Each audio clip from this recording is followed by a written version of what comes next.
સારા વરસાદથી રાજકોટ જિલ્લાના ધોરાજી પંથકના ખેડૂતો રાજીના રેડ થઈ ગયા છે। જુલાઈની શરૂઆતમાં થયેલી મેઘમહેરના કારણે ધોરાજી સહિત આસપાસના વિસ્તારમાં આવેલા ચેકડેમમાં પાણીની આવક થઈ। ચેકડેમ છલકાતા ખેતરોના બોર અને કુવા જીવંત થયા। ધોરાજી નજીક આવેલો ભાદર 2 ડેમ ઓવરફ્લો થવાથી ભાદર નદી પણ બે કાંઠે વહી રહી છે।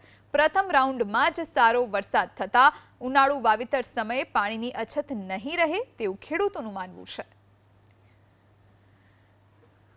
વરસાદ સારામાં સારો થઈ ગયો છે અને મોલાટને માટે બધી રીતે અનુકૂળતા સારું છે।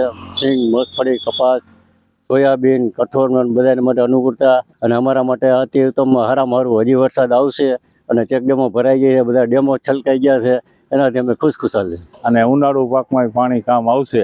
અત્યારે બહુ સારું માહોલ છે અને આ વર્ષ સારું જાય એવી આશા છે બધાની। સમગ્ર સૌરાષ્ટ્રમાં જે રીતે ગત સપ્તાહ ભારે વરસાદને લઈને અનેક નદી નાળાઓમાં નવા નીર આવ્યા છે, ત્યારે હું આપને આ સીધા દ્રશ્ય બતાવવાનો પ્રયત્ન કરી કે આપ જોઈ શકો છો કે આ ધોરાજી ગ્રામ્ય પંથકના આ દ્રશ્ય છે કે જ્યાં ધોરાજીમાં છે તે અનેક ચેકડેમો છે તે ભારે વરસાદને લઈને અનેક ચેકડેમો અને ભાદર 2 ડેમ પણ ઓવરફ્લો થઈ જતા ખેડૂતોમાં છે તે એક પ્રકારની ખુશી જોવા મળી રહી છે, જેને લઈને પ્રથમ રાઉન્ડમાં જ મેઘરાજાએ જે રીતે મેઘમહેર કરી છે, જેને લઈને અનેક ચેકડેમો છે તે ચેકડેમો, જળાશયો, તળાવો, ભાદર 2 ડેમ સહિત જે ઓવરફ્લો થઈ ચૂક્યા છે, જેને લઈને ખેડૂતોમાં જે ખુશીનો એક માહોલ જોવા મળી રહ્યો છે। ત્યારે ખેડૂતોના જે ઊભા પાક છે, કપાસ, સોયાબીન, મગફળી, ચણા સહિતના પાકને છે તે આ વરસાદથી છે પ્રથમ રાઉન્ડના વરસાદથી છે ખૂબ જ મોલાતને છે તે ફાયદો થશે। ત્યારે ઉનાળુ પાકમાં પણ આ જે ચેકડેમો ભરાઈ ગયા છે, જેને લઈને ઉનાળુ પાકમાં પણ ખેડૂતોને છે તે એક પ્રકારનો આ પાણીનો છે તે પ્રશ્ન છે તે હલ થઈ ગયો છે અને એક પ્રકારમાં ખેડૂતોને છે તે પિયત માટે પણ આ ચેકડેમો છે તે ઉપયોગમાં આવી શકે તેમ છે, જેને લઈને